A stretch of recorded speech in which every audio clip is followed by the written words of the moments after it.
Welcome to TJ's podcast. Hey, what's up, TJ Fanaticos? Oh, we got a lot of great things on the podcast today, including one lost soul out there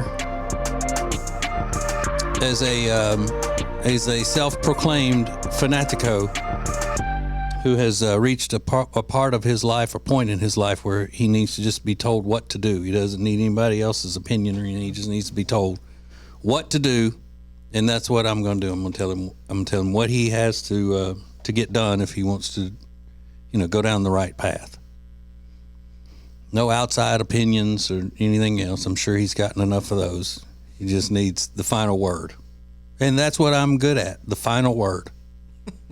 And I'll say that with my wife, too. If we're arguing or something, and then she'll start to say something else, and I'll go, nah! I have spoken. That's the final word. That is final, young lady. And she loves it. Okay, so we're going to start with the senseless celebrity news and an update on the Tish Cyrus situation. Tish Cyrus, the news came out that she was in a little bit of dilemma, not a dilemma, but a little bit of conflict with her daughter, Noah. First of all, how many kids do they have? Is it 3? There's a brother, there's Miley, there's Noah. Is there another kid? Sister. Okay. Yeah, I think there's 4. All right. Maybe 5. All of them boys. All of them with Billy Ray and Tish as their parents? Yeah. No outside children from other marriages or anything? I don't believe so. Okay, well, this is a guy that played on the show Prison Break, the Fox show, I'm pretty sure. And he supposedly used to hook up with Noah, the daughter. Now he's married to Tish, Miley and Noah's mom. So what is the update, Riggins, that Miley is now in on it? Because she didn't even know anything about it, right? I think her PR person is like, your name is being included in these stories now. Yeah. Do you want to get ahead of this? So they put out this, a source put out this story to TMZ saying Miley had, quote unquote, no idea that any of this was going on. And TMZ is saying Miley confronted Tish about it. Okay. But that's all they know is that Miley confronted her. Yeah. This is Miley's people trying to wash her hand. She didn't know, but she has talked to her mom about it. And that's as deeply as she's going to get involved. Well, what did they say? I'm not telling you that. I'm not telling you. I don't even know. How would I know? How would I know that? They don't want her involved in that kind of, she's, out of the trashy phase. I guess they're like, we don't want anything to do with that. But the whole family is just, I don't know anything about the non-celebrity children, but it would seem to me that they're all just, like we talked about yesterday, they've just gotten to be as weird as any celebrity family could be. Because Riggins also sent me a thing of Tish on whose podcast was it? I think it was her podcast. I thought she was on with the daughter, with one of the rappers that's all into smoking the weed. It's Wiz Khalifa. That's but right. I don't know whose podcast. Oh, it wasn't his podcast. It was her. I don't know. And she said that if she would have started smoking weed when she was younger, she would have been a better mother. Yeah, isn't that quite Something a revelation? Like the podcast is called "Sorry We Were Stoned." It's all about weed and stuff. And I know she's big into the weed now. I think they've got a farm or something, cannabis farm. Now, is Billy Ray part owner in that? I don't think so. I could be wrong though. But Miley's talked about her parents getting into weed. But see, and that's the thing. So many people can't just smoke weed and be done with it. They got to be advocates for it. Sure. And I don't care whether you're being an advocate for weed or whether you're being an advocate for juice, orange juice or whatever. Sometimes it's too much. Yeah. Stop trying to get everybody you meet to drink orange juice. Some people just aren't interested in it. Mm-hmm. Just leave them alone. Yeah. It must be a profitable thing for her. That's why she's doing it. I'm sure. Yeah. But, it's like all these other people that, try to get you to, I can show you a better recipe for this or that by using weed. And again, I don't begrudge anybody from enjoying whatever they enjoy. But just leave other people alone about it. And don't act like it's the greatest thing in the world. Like there's nothing that can compare to it, and if you have a different opinion, then you're just blinded by the man or whatever. And again, I mean, I like chocolate milk, but if I had a friend that was so into chocolate milk that that's all he talked about, I'd be like, you know, my damn nerves. I get it. Chocolate milk's fine. It's great. I can't drink chocolate milk all the time. I get fat. You know, whatever. Just calm down with the chocolate milk talk. Yeah. There are other products like that people can't just use. They got to be advocates for. I know with the social media, a lot of women can't use a product without them selling it. You know? Yeah. Like makeups and things. Yeah, for sure. I don't have a stitch of makeup on. Yeah. I'm out here without a stitch of makeup. You know where that comes from? A stitch of makeup? Calling makeup a stitch. It comes from the old saying of, you know, stitch being clothing. If you're naked, you're out here without a stitch on. So if your face is naked, it means you don't have a stitch of makeup because your face is naked. Yeah. I never knew that. Mm-hmm. Stick with me, kid. You should not use that, though. It doesn't make any sense when you're talking about it in makeup. No, it just means that your face is naked. Yeah. Mm-hmm. But makeup doesn't come in stitches. No, it doesn't. So Tish Cyrus says she'd be a better mom if she'd have been high through her kid's childhood. I'm sure. You know, it's like, okay. All right. Yeah, it's easy to say now. Yeah. You know, I could say, you know what, I'd have been a better father to my kids, you know, if I would have been really into cocaine when they were young. Drugs. Because I could have been selling it, making more money, providing a better, you know, home for them financially, whatever. I should have been doing drugs. Yeah. I could have, if I would have been an alcoholic when I had my kids at home, I would have been better off. I mean, it's a hot take for sure. Yeah. And then there is Olivia Rodrigo. Is she still doing, like, if she puts out a song, it goes to the top of the charts and stuff like that? She's got an album out, and she's on a big tour now. What was her first song everybody knows? Driver's License. Which is a great song. And how did that go? I got my driver's license last week. It's sleepy, but it was good. Yeah, it was good. And you always thought she was super pretty, right? She's objectively really, really cute. And you still believe that? Yeah. Okay. Yeah. How old is she now, you think? Maybe 20, 21. Really? I mean, she performed at one of these like daytime festivals, first time ever performing her songs. It had to have been a surreal thing because this is after Driver's License is out. Mm-hmm. And there's like 20,000 people all singing it back to her. First time ever performing on stage, like in front of a crowd. Yeah. And she clearly was... I don't know how to react in this moment. She was a YouTube star, right? She was on Disney, I think. She was. But she had a big hit without ever releasing an album or anything. So right? it became a hit on TikTok, and then she started putting out more songs in preparation for the album. So by the time her album was out, she was already selling out shows, and she had like 8 songs to do. So all of her shows were part of larger festivals because she just didn't have the material to do it. Didn't they recruit her into that feminist ideals of stuff? Who is that singer I'm thinking about? That's I think it was Olivia Rodrigo. Like, she's come out doing woman power stuff and all that. Really? Yeah, I'm pretty sure. But anyway, she didn't do anything senseless. This is just a story about her that's funny. And I don't know if this guy famous for reviewing foods and stuff like that on the TikTok and all that. He makes a lot of food content. So Crumble, the cookie place, did an Olivia Rodrigo flavor of cookie. Yeah. And so this guy has a bunch of Crumble flavors, and then one of them is the Olivia Rodrigo cookie, and he's reviewing it, doing a taste test on it. Yeah. About me, I'm gonna do some reviews outside. They got a strawberry pound cake, cornbread, Olivia Rodriguez. Y'all know that little Mexican girl that be singing all them sad songs. And then a Blue Monster. This the Blue Monster. Here's a little blue.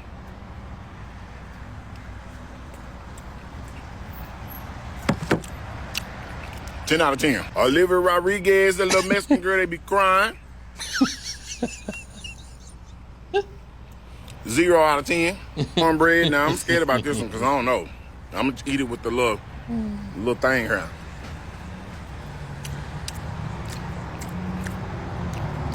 Eight out of 10. And a strawberry pound cake. Mm-hmm. 99 out of 10. So great reviews except for Olivia Rodriguez. a little Mexican girl to be crying. And second, she's not Mexican. She's Filipino. Right. I know. Filipino American. But he called her Mexican twice. Right. And messed up her name. That's what I was going to say. Do you think when he went into Crumble, he was going in there to do a review anyway on video, and they told him that he goes, "What is that?" And they said, "Well, this is the cookie for Olivia Rodrigo." And he's like, "Who is that?" And they, first of all, he thought they said Olivia Rodriguez, and then they told him who she was. And she does a sad, it's kind of a sad song called Driver's Life, whatever. And then he had no clue who she was until he goes, that's why he said, "That little Mexican girl be crying." With them sad songs. With them sad songs. Olivia Rodriguez. So that's Dre in Dallas. He does a lot of what I have a feeling happens is that these companies send out press releases to influencers to get them to come in and be like, and here's the angle. We've got an Olivia Rodrigo one that might be, and that's like perfect for a guy who does food reviews with comedy. Y'all know Olivia Rodriguez, the Mexican girl with them sad songs. So now everybody's using that clip on Olivia Rodrigo videos. It's pretty funny. And now the Olivia Rodriguez, that Mexican girl, to be crying. So evidently, you didn't like that one. But a cornbread cookie was one of them. It kind of looked good. I mean, it had like this big pat of butter on top of it. But I've only had crumble once. I wasn't blown away. Yeah, I like it because I just like the standard, like the peanut butter. That's my favorite. And yeah, they swap out flavors every week, so it's kind of like, I guess that excites some people. Like, you never know what you're going to go get. But I kind of want to know. Yeah, I want to know. So, but they're popping up everywhere. Crumble cookies are taking over. And there's another one too, right? What's the other big cookie? And they started out by just being delivery. That's how they got famous, I think. You're thinking of Insomnia? Yeah, I think so. Yeah. Yeah, they do milk and cookies and stuff. A lot of those places are booming. Yeah, because they're expensive. I mean, that is really that's a splurge. For sure. We don't even have one here in Morrisville, North Carolina. I don't know where we would get cookies delivered. That's not fair. It's not fair. The one next to that was right near my apartment when I lived in the city, that's all they did. And I don't even think they had a lot of cookies. I think it was chocolate chip, and you can get like 2% milk or whole milk. Yeah. And that was it. That was all you could get. Mm-hmm. But they were warm and they were good. Well, and when my daughter was in college, they have them in Nashville where she went to college, and so sometimes as a treat, a surprise or whatever, Jody would have cookies delivered to her, whatever those cookies were, whether it was Insomnia or Crumble, either one. And that was just so nice. Nice. You know where you can also find good cookies? Is at some convenience stores where you walk in and they have, it looks like local food right there, like pies and cakes and things like that. And you get those big old ass cookies that are wrapped so tightly in cellophane, like in saran wrap. Hand wrapped, it looks like, Those are usually good. Yeah. I poked one yesterday. You poked it? Yeah. Walking by it, I had to just touch it to see how soft it was. What was the flavor of it? Peanut butter. Peanut butter. Yeah. It's torturous because I wanted it. I was hoping that I would touch it and it wouldn't smush any, that it would be hard. Mm-hmm. But it was perfect. And I had to walk on by like the walking man. Just walk on by. Probably a good move. All right, so this distraught young man has reached out and he needs guidance. So we will guide him coming up next. TJ's Podcast. We're here with our old friend, Richard Toccato, the Richard Toccato Companies. Now, Richard, you just told me something very important that you wanted me to say. but I don't remember what it was. So can you say it for me? It was something about numbers and percentages and things that I don't understand. This is the best way for loan officers to keep the majority of the revenue that they earn every year, just like a real estate agent. Got it. You know, real estate agents pay what we call a cap in industry. Normally, it's around $16,000 to $20,000, and then after they pay in their commission to reach that for the company, they keep 100% of it. So we're going to do the same thing at Richard Ducato Companies. You as a loan officer are going to pay us a cap of $16,000, and everything else you keep, everything else you earn is yours. So real quick, an example: if you make $200,000 in a year, I'm going to take $16,000 of it, and then you're going to keep $184,000. The traditional model that loan officers work on now, they do $200,000 in revenue, and they keep about $80,000 or $100,000. Really? So this is going to change the game. We're going to do what other real estate firms have been doing for years, but we're doing it on the mortgage broker side. And this is something that's not being done anywhere. It's totally different. Totally different, not being done anywhere else. We're also going to have revenue share. So if you bring loan officers to us, you're going to make money off. You're going to make money from a downline, just like EXP or Keller Williams. Wow. So it's you got to check it out. Just go to workwithrichard.info. It's simple. Workwithrichard.info. See if it's for you. Give me a call. Let's have a conversation. Okay, you want me to try to say it? Yeah, you say it. Check it out. Workwithrichard.info.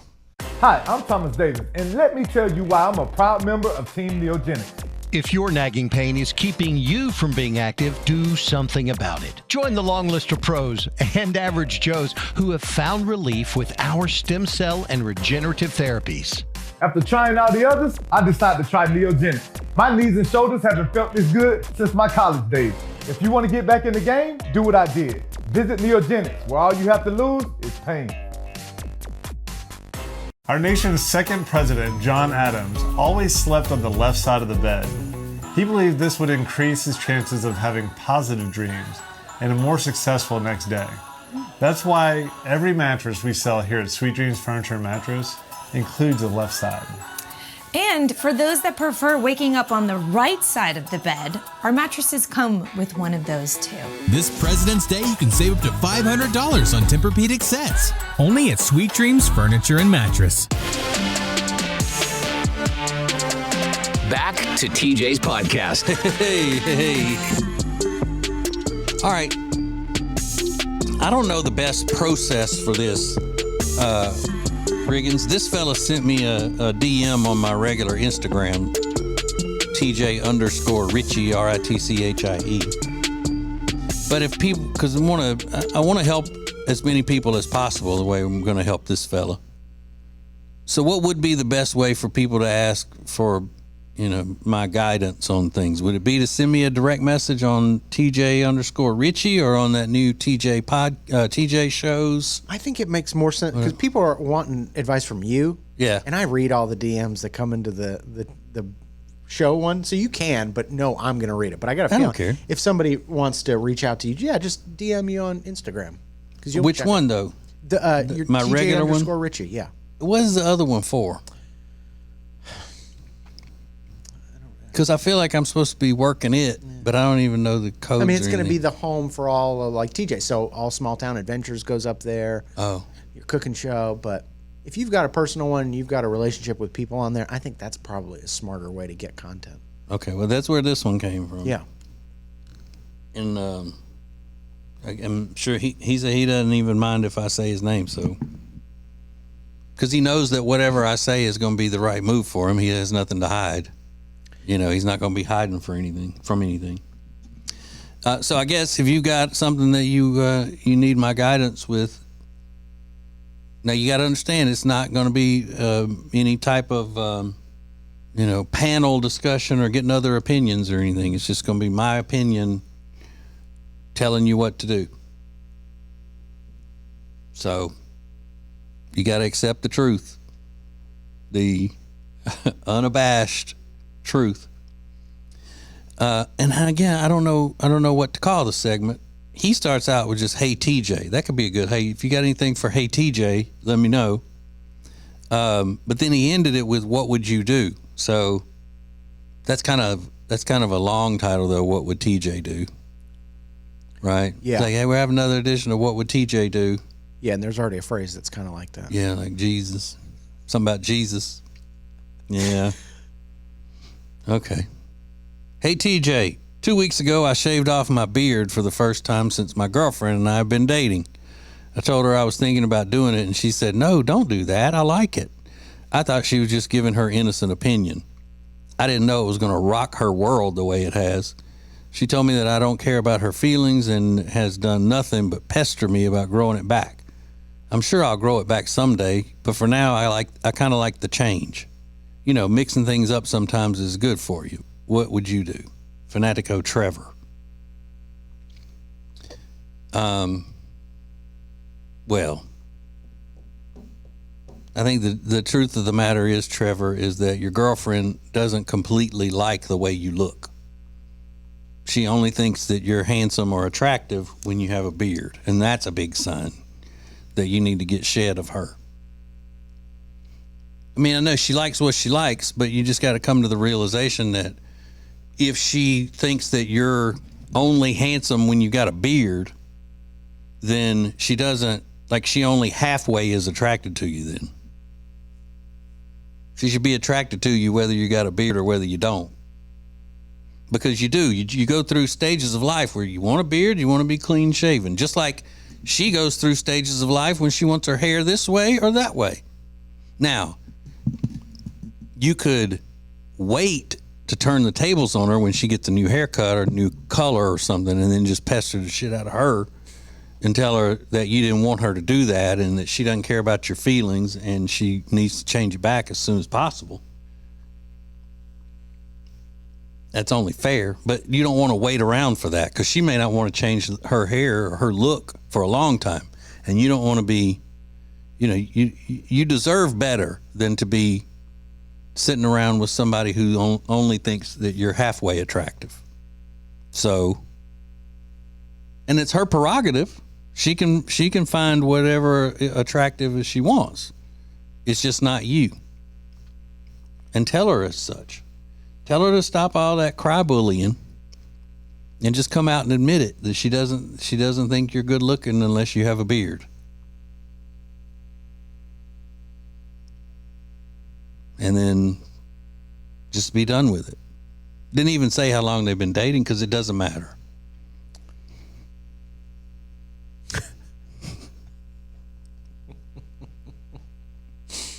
So, it's always funny though that women can do that. They can tell a guy, you need to do this, or don't shave, don't cut your hair, or you need to cut your hair, and all of that kind of stuff. But men, even if let's face it, if it were left up to most men, they would never, ever want their wives to cut their hair. Because men likes long hair. I like all kinds of hairstyles. You know that, Riggins. Yeah. I've actually picked out really, really short haircuts for my wife through the years, and she would do it. So, again, that's just another thing proving that I know more about things than, average people, because I'm not just an average guy that says my wife's hair needs to be long and sexy, like that. But men are not even taken seriously if they try to comment on what their wives should do or shouldn't do as far as their looks, And God forbid you tell them to do something, like not that you would say, grow your hair back out, not like that. But if you say, you know what, you should do something with your hair. You should do, it's scraggly looking right now, Get those ends cut off at least. Go get the dead ends cut off your hair. They'd have him arrested. Sure. For spousal abuse. Words is violence. That old thing. Yeah. So your advice to him is to what? To accept the fact that she doesn't find him attractive as much as she should in order to be with him. She only finds him halfway attractive. Okay. And what should he do with that knowledge? He should break up with her. He should break up. Yeah. Or grow his beard back so she'll always find him attractive. But you don't want to be in that kind of situation where you can't be yourself. Or tell her she needs to shave off her beard. Yeah, that's what you need to start doing. Go, oh, I don't need to shave? Well, you do. Have you checked out your girl stash lately? It's out of control. Just start making up things to insult her about her looks. Because that's what she's doing, basically. She's telling him, you don't look good. Really? Imagine if a wife came home with a change, halfway drastic change to her hair. And the husband said, you need to get some extensions or something because you don't look good with your hair short. You can't pull it off. So I'll pay for you to go get extensions to get it back the length that it was until it grows back on its own. This is the same thing. Yeah. You need to grow that beard back. I told you. And the fact that she says you don't care about my feelings or you wouldn't have done it anyway. So, I mean, does he have to do every single thing that you say do? Or it's going to be, you're going to cry and say he doesn't care about your feelings? Life's too short, man. Are they married? No, it's his girlfriend. She's the girlfriend. Yeah. She's never seen him without a beard since they've been dating. Yeah. I've seen videos of that on the internet where the dad has little kids. Yeah. And he finally shaves his beard for the first time. The kids, 10 out of 10 times, freak out and hate it. Yeah. But this is different than the kids. Yeah, for sure. You know, kids are routine creatures. And it looks like a strange man. Yeah. Not their daddy. Is he good looking without the beard? Yeah. He is. Mm-hmm. I mean, he's not grotesque looking. No. Does he look better with the beard?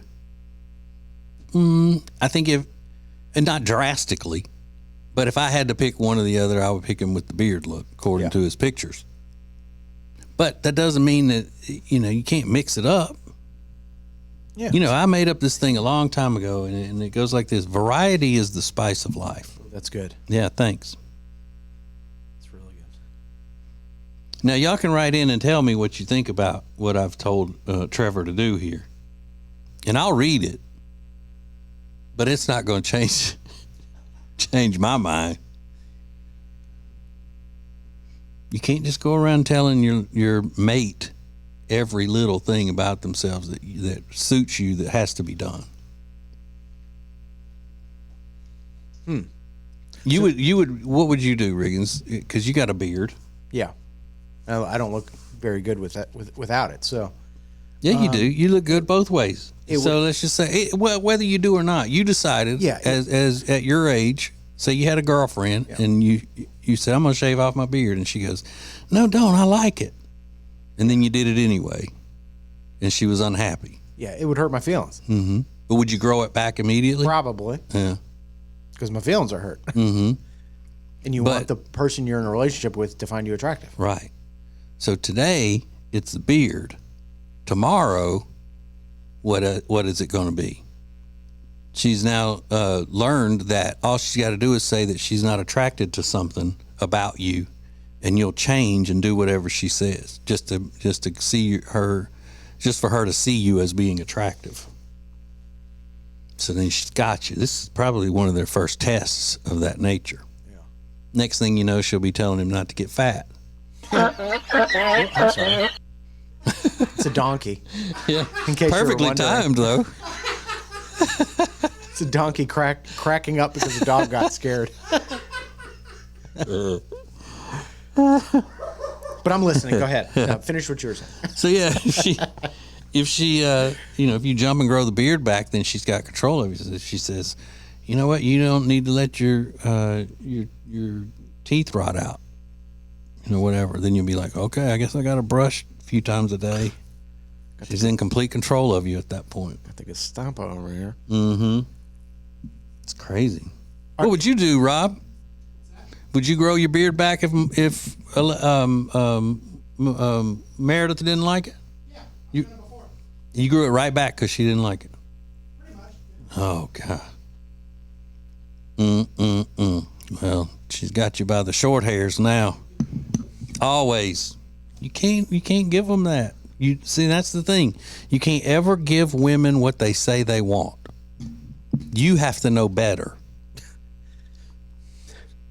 You have to know what they want better than they think they know what they want. That's the way it works, man. So, Trevor, good luck out there on the dating scene again. I think you're going to feel so free when you break these chains. And tell her I said, I don't care. Say, I wouldn't be doing this. This is not what I was even looking for as a solution, but my eyes have been opened. And TJ said that we need to break up because it's not good to be in a relationship where the person doesn't find you fully attractive. There are conditions to my attractiveness when it comes to you. For both of our sake, we need to call it off. That's what you need to say. So, anybody else need some of this? Oh, yeah. DM me. That stands for direct message. Direct message me on the Instagram, TJ_Richie. Helping lives, saving lives, actually, one person at a time. Got more coming up. More of TJ's podcast is coming up. When it comes to losing weight, sometimes you don't even know where to start. You know that it needs to happen, but you need some help. Well, you start by going to acetj.com/weight loss and ordering Calitrin. Calitrin is scientifically proven to help you lose weight, and it is not a drug.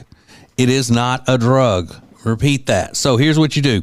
You go to acetj.com/Calitrin, order 3 months, and then you'll get 3 months free. 4 months, 4 months free. That's how it works with Calitrin. Winter is here, which means you're just going to stay inside and not do anything fun and exciting, right? No, that is wrong, because this year you're going to go to acetj.com/Gaston and see all of the incredible things that you can do right now in Gaston County. Everything is laid out for you, from things to do, to restaurants, to bars, to shopping, to unique weekend activities. And we'll get you ready for the spring and the summer with a list of all their great festivals. Find all of this and much more at acetj.com/Gaston. If you're so frustrated because you're having to run around all the time, you're so busy, you feel like you're not getting your family something great to eat, then you need Culver's. It's the perfect thing for you. Always made to order, fresh, hot ingredients all day, every day. And not only do they have the freshest ingredients all day, every day, but they are a part of the community. They're proud to be a part of the Indian Trail community, where they're under new ownership. Belmont, University area, Salisbury. Make them a part of your daily routine. Make it your new neighborhood spot. Short waits for the freshest food in town. Get details at acetj.com/Culver's. Welcome back, world, to TJ's podcast. I don't read novels, things like that. I don't read fiction. I do read things, but it's usually real life stuff. Political books, that kind of thing. And I love things about crime, not just crime documentaries. I follow along with, whatever crime stories are out for the day. And I ran across this one the other day. They were executing a man in Huntsville, Texas.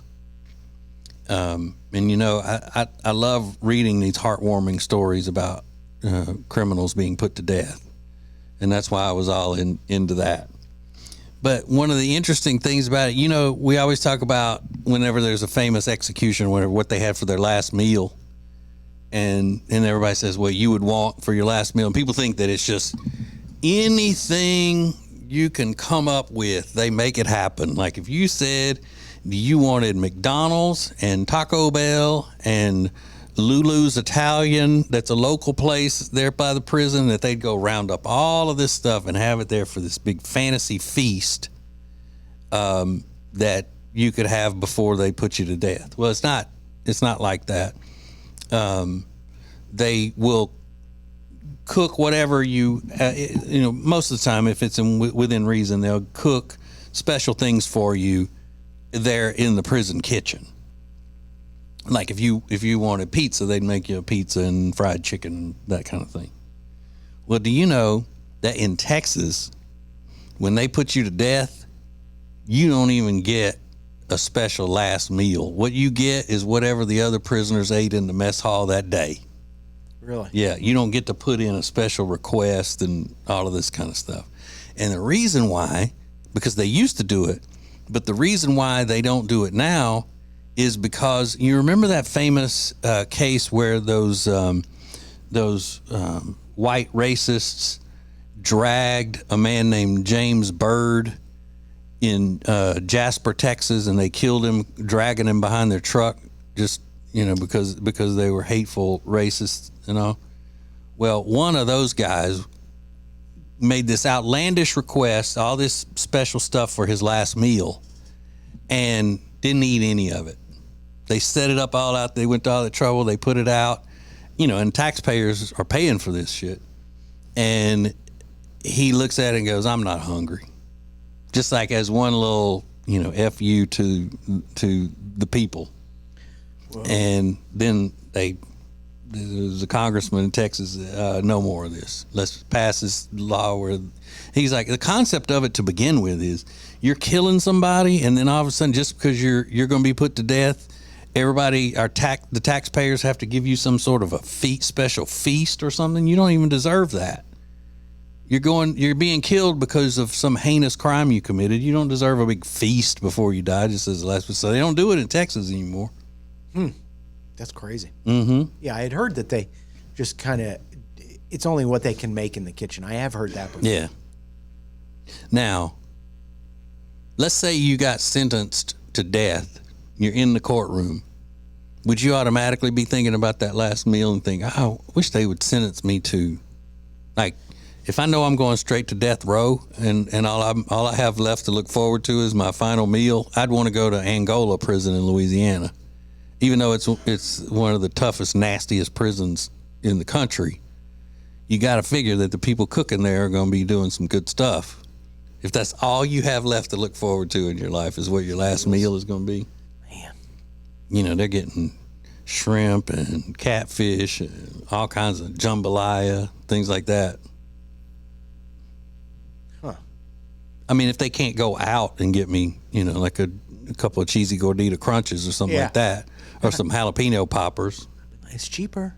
Taco Bell right around the corner. I would have my attorney going, "Hey, ask the judge if I can be sentenced to Louisiana prison." What? Why? Because I want that last meal. In 25 years. Yeah. I wouldn't want all those appeals and stuff, though. I don't know. Yeah, that's tough to say. Do you want to extend your life, Yeah. indefinitely, or do you just want them to get it over with? Yeah, because, if you're on death row, which I would rather be in isolation than in population in the penitentiary. Oh, yeah. Because you just have to deal with the psychological aspects of being alone all the time. I'd rather deal with that than having to worry about getting shanked and raped and everything else.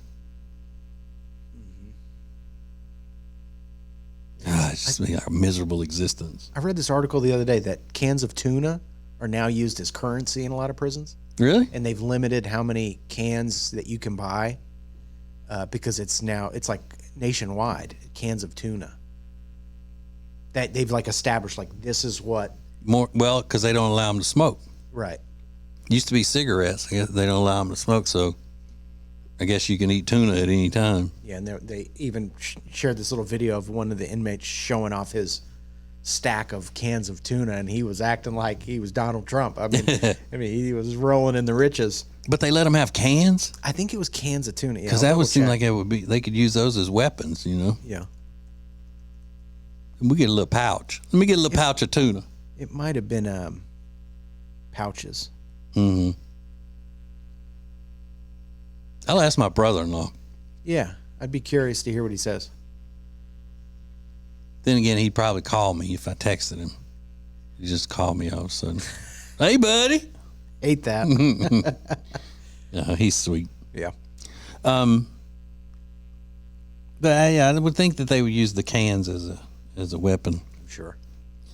Who is the what's the porn girl's name that they're doing the GoFundMe for? Is it Emily Willis? Yeah, Willis is the last name. Emily Willis. Yeah. She's young, it seems like. Yeah. There was a story about her, and she OD'd, and they're doing a GoFundMe. Yeah. To raise money for hospital bills and stuff. Is that what it is? Yeah. They said it's an apparent OD. Not a lot of details are out about it, but she's really pretty, really pretty. And she looked like she was young too. I mean, how old is she? In her 20s. That's a shame. 25. But yeah, they're looking to raise $60,000 because they think it's a lot of medical bills, and then they kind of imply that it's going to be a long road. I'm assuming through rehab and things like that. Because when it happened, this alleged OD, I believe she was at a rehab facility. Oh, so they're like, we got to get enough money till she can go physical rehab and all that to be back on the porn set. Yeah, and working. I guess, but it's like, how do you, who's making those donations? Like, that's what I was going to say. If you've got a family or something, right? You're like, hey, I'm going to donate to this girl if you don't mind. Or can you imagine my wife going through the bills? Yeah. Like the other day, we needed coffee at the studio here, and so I got coffee on my way home, and she's asking me later what did you get at the grocery store? What did you need at the grocery store? Like, are you going to be cooking something or whatever? I said I had to get coffee for the office. Oh, okay. Stuff like that. So it wouldn't take her long to see something pop up on the credit card. I don't even know how GoFundMe works. I've never done that. But I mean, even if you're doing it, it seems like your heart is in the right place. Like if because I didn't know anything about this, I read this story that you sent me yesterday to talk about on the show. And I said, well, I just felt sorry for she's in such a terrible situation because, I mean, obviously she's a lost soul to begin with, to be in that world. And then she's, got these demons and she's trying to recoup. And maybe once she comes out of this, she'll change her life or whatever. I was just trying to help. Would that fly with any wife at all? I don't think so. There's a lot. I'm looking at the donations list, and there is a name we know, and I'm sure it's not the same person. But I'll give you I don't even want to give you their initials. Starts with an A. But most of them are anonymous. And then a porn company donated $1,000. Brazzers, Brazzers. I think that's how you say it. They donated $1,000, but it's a lot of anonymous donations. So, God. Now, I don't even know. I don't know what would go over worse to say, yeah, I donated to this because of da da da da, or to walk in her office when she's in there, quote unquote, working on the computer. Yeah. And I hear that space heater going underneath her desk. So I know she's in there doing stuff. And I walk in and I go, hey, Riggins just sent me this story. I feel just terrible. And I think we ought to donate something to it. I think we should. For who? Yeah, that's a tough sell. Yeah. Bless her. I hope she gets her life back on track. Yeah, I do too. Terrible. But 25 is too young to be, in and out of rehab and fighting for your life. I notice a lot of that kind of thing happen within that industry. It's not all, milk and honey like you would expect it to be. Everything's not just coming up roses every day in that whole porn world. I know it seems like that it would be so invigorating. Seems like a good gig. A sense of community, Yeah. Good benefits, pension. Okay, and then there is this the story about this group of what do they call influencers who go to restaurants and they try the food and then they say, okay, well, this is great, or this sucks, don't go here, whatever. But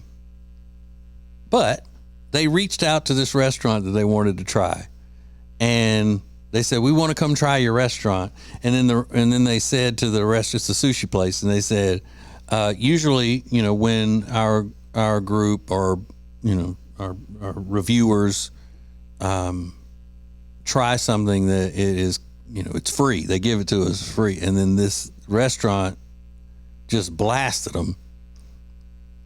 Took a screenshot of the DM that they were sent with the request, and here was what the original message said. "Hey, sorry, I know it's short notice, but I'm in Manchester tomorrow and looking for somewhere for brunch with my partner. Would you be open for a collab with me for a post on my story and page?" And then the restaurant posted, "Really? Oh, what a surprise. Another thrilling DM from a blue tick superstar asking for a free feast in exchange for an Insta post. Because, exposure pays the bills. We're just thrilled that you appreciate our food, but hey, we appreciate paying customers even more." So, just blasted her. Now, here's the thing. All you got to do is say, "I'm sorry, we're not interested." Yeah. Why go through all of that? This is the business this person has chosen. This is their career now. They asked politely and said, and guess what? That is pretty standard practice. Influencers reach out to restaurants all the time, and they never post negative things. It's not like they're going to review it and say, "Oh, this was crap." They always do it in a way that is a positive look. Mm-hmm. But then again, even if you get 1,000 of these requests a day and you're sick of them, all you got to do is say, "No, thank you. We're not interested." Or ignore it. But good luck. Yeah. But then she's firing back. "Personally, I think you're bang out of order." That must be a British thing. Yeah, Manchester. "How dare you try and expose us for that? So you think people like us don't deserve to eat for free?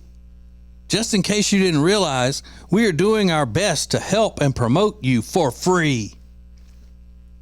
We don't expect much, just a free meal to compensate our time, labor, effort, and positive energy that we are supplying you." Okay. So annoying. Yes. Incredibly annoying. But I don't even know if I want to make a suggestion that would help this lady, since she says that that it's a compensation for positive energy. I just don't know if I can team up with that person. You don't understand, how much compensation my positive energy deserves. So they go back and forth. Did the restaurant handle it wrong, in my opinion? Yes, they did. But everybody's on the restaurant's side. All the commenters are on the restaurant side. But here's the problem with the influencer. What you're asking for is not being given to you free. So you gotta stop calling, what you get out of this deal, getting it free. It's not, because you just said it. Your presence there and your post and the followers that you have and all, that's the exchange, something for something. It's not free, because your word is worth something to the public. So stop calling it free, and people might. But in her defense, she didn't say free in her post, in her DM to them. She meant it. She meant free or complimentary or whatever. But when you say whatever it is that you're getting in return for your service, whenever you say that's free, then you're devaluing what your service is. Put it this way. A lot of radio people have done endorsements for eye surgery places to get LASIK.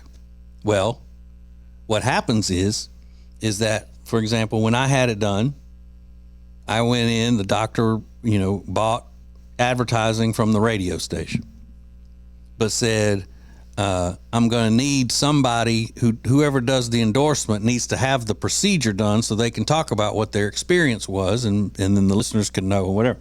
So, okay, I wanted LASIK, and I trusted this doctor. I wouldn't just do it because the radio station went and found somebody that's going to pay advertising for it. I had to trust the doctor. But it was part of my value to have it done.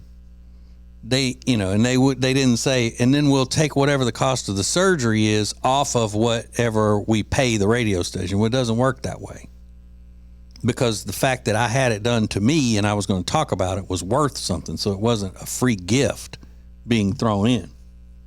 And that's what these influencers need to realize. Yeah, there's value in what you're doing. Okay. And it's annoying no matter who you are to go around asking for something for quote unquote free. Yeah. It takes some of the pressure away to do it over DM, but still, it takes some balls. Yeah, so I think everybody in this situation handled it poorly. I think the restaurant was kind of dicks for trying to embarrass them, and then the influencer was equally stupid for responding the way they did. But that's a fairly common practice to reach out to restaurants and go, "Hey, here's who I am. Here's how many followers I have. I'd like to do a collaboration." Again, like you said, didn't ask for anything free, didn't ask for a discount. Just said, "I'd like to do a collaboration if that's something you'd be interested in." And then to go, "Oh, look at this, stupid idiot. You think you're so cool." It's like, well, they didn't say any of that. But I mean, I guess the next response would have been, "Yeah, we would be interested. What would that Sure. entail?" And then they would Like say, a "Well, professional. yeah, well, the meal is, you would comp the meal according to this, that, and the other." And then at that point, go, "Oh, well, that's not really worth it to us. We don't really need that kind of They're a advertising." business, like any other business. Yes. And any sales call that doesn't go well, you don't go on social media and then blast the person you just met with because they didn't agree to it. And how good do you think Manchester sushi is, really? Please. Inedible. I don't know. I'm sure it's fine. I'm sure it's delicious. Yeah. But it's just, I chalk that up to people not knowing how to interact with each other. Yeah. It's ridiculous. Immature. Too quick to flip out. Calm down. Or you know what? You can also just ignore it. And then you can also just move on with your life. But again, like you always say, just shut up. You're talking too much. Yeah, you don't always have to be saying something. Go on about your day. You got to if you're that busy that you got a line around the block, which apparently they do. You should probably be improving the experience for your customers, finding out a way to get more people in the door that are paying. Yeah, and they were also cussing in some of their posts that they made about this. I mean, that's unprofessional. Totally. So they'll ride the wave of kind of people who are like, hell yeah, you tell those influencers, because that's like the thing to do now is to rip on people that are quote unquote influencers. But they'll ride the wave of people coming in and being like, yeah, you stuck it to them, and then that's going to go away. But this post that's now on social media will live forever. Of you treating somebody who wanted to work with you like a total dick. Yeah, and again, it's just because people don't know how to act with each other now. Yeah, and over a DM, it feels like you wouldn't say that to this person no matter who they are. Like you just wouldn't. It's rude, it's inappropriate, and you might get your ass whipped. So, but there's a comfortability to do it over DM, to be as much of a dick as you want to be. That is unhealthy. Yeah, and then just post going, look what I said. Or, exactly. I told her. Really? It's like, yeah, really. It would be funny if the owner of the restaurant's out of the country on vacation or something, comes back and says, what happened here? What was that? And it's just like his nephew off in the back. He's the one doing all of that. Yeah. Doesn't feel so serious when you're doing it on your phone. What the hell was that? Myron, I left you in charge for 1 week, and this is what happens. Sorry, he's like pimply face, like I let him have it. Yeah, I gave it to him good. All right, so that's it. Thank you for watching. Thanks for listening. Thanks for being fanaticos. Thanks for all that you've let me do in your life, which is a lot. We just solved a bunch of the world's problems in the past hour or so. So thank you so much for allowing us to do that. We'll talk to you tomorrow. Serving the world. It's TJ's podcast.